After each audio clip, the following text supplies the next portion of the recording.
Hello my dear student, आज हम पढ़ने वाले हैं 10th क्लास के मोस्ट इंपॉर्टेंट क्वेश्चन सामाजिक विज्ञान में। एमसीक्यू क्वेश्चन 20 नंबर का आता है। भाई इतने इंपॉर्टेंट क्वेश्चन है, इतने इंपॉर्टेंट क्वेश्चन है, ये इतने इंपॉर्टेंट, अगर इसको एक बार देख लिए तो आपको बिल्कुल याद होने वाला है। एंड 100% है कि ये क्वेश्चन आपके बोर्ड एग्जाम में आएगा ही, और हर साल ये बोर्ड एग्जाम में आया ही आया है। देखो क्वेश्चन किस तरीके से पूछना है इसमें, और देखो इसमें क्या क्या बताने वाला हूँ। इसमें 20 नंबर का एमसीक्यू क्वेश्चन जो कि 1 नंबर का आता है, और ये इस वीडियो में आपको कवर करने वाला हूँ। और अगले वीडियो में आपको शॉर्ट लॉन्ग क्वेश्चन, और देखो शॉर्ट क्वेश्चन लॉन्ग क्वेश्चन एक वीडियो में, अरे 10 नंबर का मैप तैयार कराने वाला हूँ, जिससे कि आपके 70 में 70 नंबर आपका पक्का हो जाएगा। इसके लिए वीडियो को लास्ट तक जरूर देखना। आपके 20 नंबर यहाँ से बिल्कुल तैयार करके जाने वाले हो, तो वीडियो को लास्ट तक जरूर देखना। पहला देखो क्वेश्चन कौन सा है, इतने इंपॉर्टेंट क्वेश्चन, अगर इसको देखते याद कर लोगे। आप जितने भी क्वेश्चन कर पाते हो ना, कमेंट में जरूर बताना कितने क्वेश्चन आप कर पाए हो। ठीक है, तो चलते हैं, स्टार्ट करते हैं। अब देखो फ्रांस की क्रांति कब हुई थी, ये पहला क्वेश्चन है। इतने इंपॉर्टेंट है कि आप देखते हो चलना कितने क्वेश्चन आप कर पाते हो, कितने पानी में हो आप। ठीक है ना, कमेंट में जरूर बताना कितने क्वेश्चन कर पाए हो। अब देखो फ्रांस की क्रांति कब हुई थी, ये सब बच्चों को याद होना चाहिए। नहीं आता तो देख लो, फ्रांस की क्रांति कब हुई थी, 1790 में, या फिर 1780, या फिर 1789 में। अब देखो ग वाला आंसर सही है, 1789 में फ्रांस की क्रांति हुई थी। ये आपको रटना पड़ेगा या फिर याद करना पड़ेगा। अब देखो अभी से याद होगी, पक्का है कि 100% आपके बोर्ड एग्जाम में आएगा, 100% है, पक्का ही, हर साल पूछा भी गया ये क्वेश्चन। अब देखो नेक्स्ट क्वेश्चन कौन सा है, जर्मनी के एकीकरण में मुख्य भूमिका किसकी थी, हिटलर की थी, या फिर मैथ्सनी की थी, या फिर ऑटो वन बिस्मार्क, या फिर नेपोलियन की थी। ये क्वेश्चन भी बहुत इंपॉर्टेंट है, ये हर साल पूछा गया है। इसमें से कौन सा सही आंसर ऑप्शन है, इसमें भी गा वाला ऑप्शन है कि ऑटो वन बिस्मार्क। ठीक है, ये पूछ सकते हो ऑटो वन बिस्मार्क कहाँ का संबंध था, ये जर्मनी संबंध है। ये 2-3 तरीके से पूछ सकता है। ठीक है, ऑटो वन बिस्मार्क याद रखना है, जर्मनी का संबंध है इससे।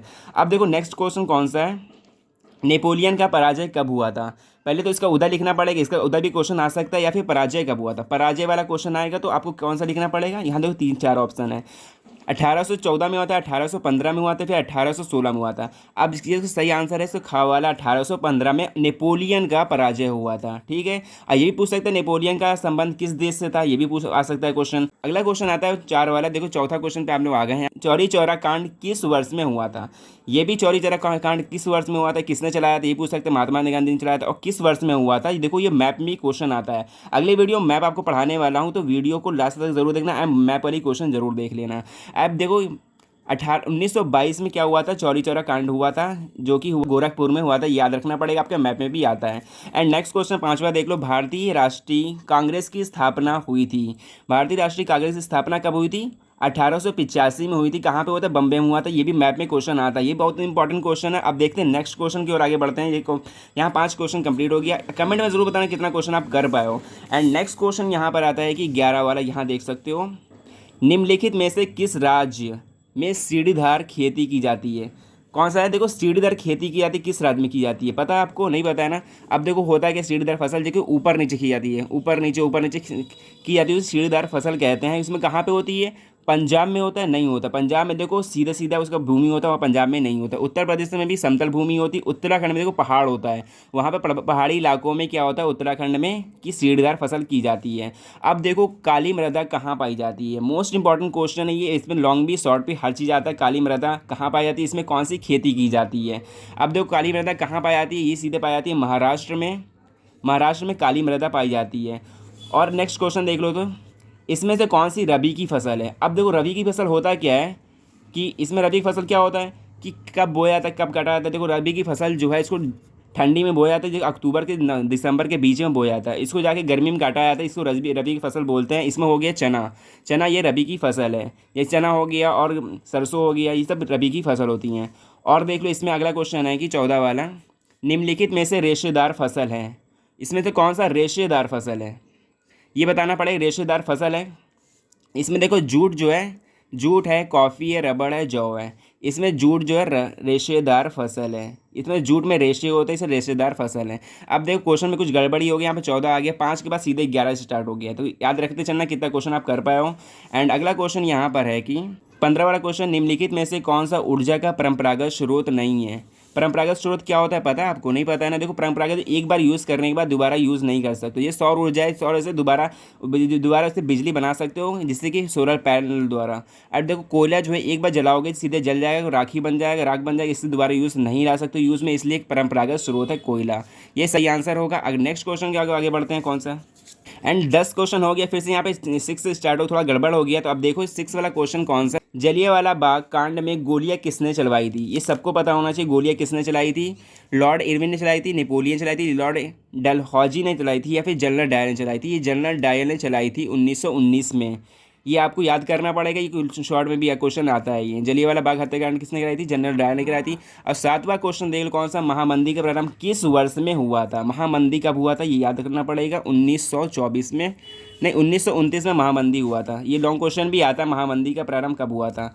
एंड नेक्स्ट क्वेश्चन देखो 8वां वाला कौन सा है, प्रथम विश्व युद्ध कब हुआ था। प्रथम विश्व युद्ध कब हुआ था, 1914 में हुआ था, या फिर 1942 में, या फिर 1919 में, या फिर 1985 में। 1985 में तो राष्ट्रीय कांग्रेस हुआ था, ये भी नहीं हो सकता। 1919 में जलियांवाला बाग हत्याकांड हुआ था। 1914 में क्या हुआ था, प्रथम विश्व युद्ध हुआ था। ठीक, याद करना पड़ेगा आपको, ये भी बिल्कुल सिंपल सा क्वेश्चन है। एंड नेक्स्ट क्वेश्चन देख लो, कपास की खेती के लिए कौन सी मृदा उपयुक्त होती है। कपास की खेती किस मिट्टी में होता है ये आपको बताना है। काली मिट्टी में होता है, फिर लाल मिट्टी में होता है, या फिर उपजाऊ मिट्टी में होता है, या फिर जलोढ़ मिट्टी में होता है। ये होता है काली मिट्टी में कपास की खेती की जाती है। अब काली मिट्टी पाई कहाँ जाती है, महाराष्ट्र में। ये भी आपको अगले क्वेश्चन में देख चुके हो। एंड नेक्स्ट क्वेश्चन कौन सा, निम्नलिखित में से मिट्टी का प्रकार नहीं है। अब देखना सबसे इंपॉर्टेंट क्वेश्चन ये भी है, मिट्टी काली मिट्टी भी होती है, पीली मिट्टी भी होती है, सीमेंट। अब देखो बच्चे किस में कन्फ्यूज होते हैं, लेटराइट में एंड सीमेंट में कौन सा सीमेंट का प्रकार नहीं है, इसमें से कौन मिट्टी नहीं है। देखो सीमेंट तो मिट्टी होती नहीं है, ठीक, तो यही कट कर दो, इसका मतलब यही ऑप्शन सही है। और लेटराइट भी, ये भी एक मिट्टी होती है जिसमें कि चाय की खेती की जाती है। ठीक, अब नेक्स्ट क्वेश्चन देखते हैं कौन सा है। तो स्टूडेंट ये नेक्स्ट क्वेश्चन है कि झरिया प्रसिद्ध है किसके लिए। देखो झरिया किसके लिए प्रसिद्ध है, कोयले के लिए, तांबे के लिए, लोहा के लिए, फिर पेट्रोल के लिए। झरिया प्रसिद्ध आपको बताना है, इसमें कोयला जो है झरिया प्रसिद्ध है। झरिया जो झारखंड में है इस कोयले के लिए प्रसिद्ध है। और ये भी आपको क्वेश्चन बिल्कुल सिंपल था, कितना क्वेश्चन कर पाओ ये भी देखते रहना। 16 क्वेश्चन यहाँ पे हो गया। 17वां क्वेश्चन की और आगे बढ़ते हैं हम लोग। यहाँ पे ये देखो 17वां क्वेश्चन है, निम्नलिखित में से कौन सा विकसित देश है। अब देखो विकसित देश क्या होता है, एक विकासशील देश होता है। देखो भारत जो है विकासशील देश है, जो कि विकास इसमें हो रहा है अभी। देखो बांग्लादेश में विकास हो रहा है। अब आता है ब्राज़ील और फ्रांस, ये भी ब्राज़ील भी विकासशील देश है। विकसित देश कौन सा है, फ्रांस, जो कि विकसित हो चुका है, इसको विकसित देश बोलते हैं, इसलिए विकसित देश कौन सा है, फ्रांस है। अब नेक्स्ट क्वेश्चन देखो कौन सा है।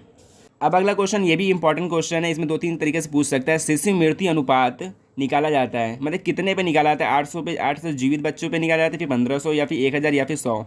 इसमें देखो शिशु मृत्यु दर पूछ ले या फिर कि लिंग अनुपात पूछ ले, तो आपका इसमें आंसर होना चाहिए 1000 बच्चों पर। 1000 पे ही निकाला जाता है, क्या अनुपात निकाला जाता है। एंड नेक्स्ट क्वेश्चन 19 वाला देखते हैं कौन सा है। 19 वाला क्वेश्चन है कि सेवाओं को किस क्षेत्रक में रखा गया है। अब देखो क्षेत्रक क्या होता है, इसमें 3 क्षेत्रक होते हैं, प्राथमिक, द्वितीय और तृतीय, और 3 क्षेत्रक होते हैं। ठीक है, प्राथमिक क्या होता है, कच्चा माल, जैसे कि मछली मारना हो गया, फिर कोयला निकालना, इसे प्राथमिक क्षेत्रक में। द्वितीय क्षेत्र में कारखाना जो बनाया है उसको द्वितीय क्षेत्रक कहते हैं। तृतीय क्षेत्र क्या होता है, जो बेचते हैं, सेवाओं को जैसे बेचते हैं, सेल करते हैं, उसे तृतीय क्षेत्रक में रखा जाता है। तो ये गा वाला ऑप्शन आपका सही होगा। ठीक, अब 20 वाला क्वेश्चन देख लें, ये बहुत इंपॉर्टेंट क्वेश्चन है। ये सबसे पहले इंपॉर्टेंट, ये तैयार कर रखना, और भी क्वेश्चन बता दूंगा, तो ये पक्का सबसे पहले ये तैयार करना ही करना है। इसमें क्वेश्चन 100% आने ही आने हैं। और देखो 20 वाला क्वेश्चन क्या है, निम्नलिखित में से कौन सा रोपड़ फसल है। देखो गेहूं रोपड़ फसल है, चना रोपड़ फसल है, ये गन्ना या फिर मूंगफली। अब देखो बहुत बच्चे कंफ्यूज होते हैं रोपड़ फसल कौन सी है। अब देखो गन्ना जो है ये रोपड़ फसल है, इसको याद करना पड़ेगा। बिल्कुल सिंपल सा क्वेश्चन था ये,